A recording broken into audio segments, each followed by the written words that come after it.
ones we ignore? What if the people we think are too small to understand are the only ones who truly do? We believe wisdom comes with age, with experience, with control. But sometimes, the ones who have the least control over their lives learn patience in a way the rest of us never will. The boy no one heard. There was a boy in a town that moved too fast. He wasn't strong. He wasn't clever in ways people praised. He was simply patient. And because of that, no one listened to him. A world that refused to wait. The adults around him lived in urgency. Everything needed to happen in a set schedule. If work was slow, frustration followed. If results were delayed, blame appeared. They spoke over each other, rushed past each other, mistaking movement for progress. They called it responsibility. The boy who stayed. The boy did not argue. He stayed. When things broke, he learned to fix them slowly. When things hurt, he sat with it quietly.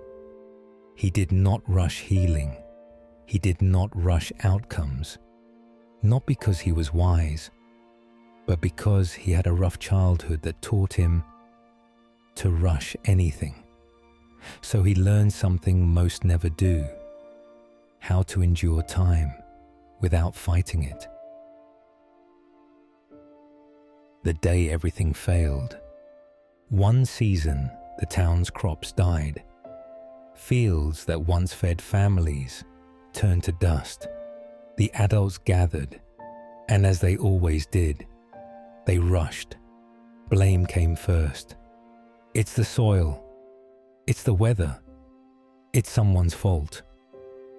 Voices rose, faster, louder, but nothing grew from noise. The boy's answer. He did not speak as they all argued. He walked into the dead field, kneeled, and began planting again. One seed, then another, slow, careful, unafraid of time, no explanation. Without urgency, just small action with consistency. When silence becomes loud. At first, they mocked him. Then they watched. And something uncomfortable settled in the air, because while they argued, he worked.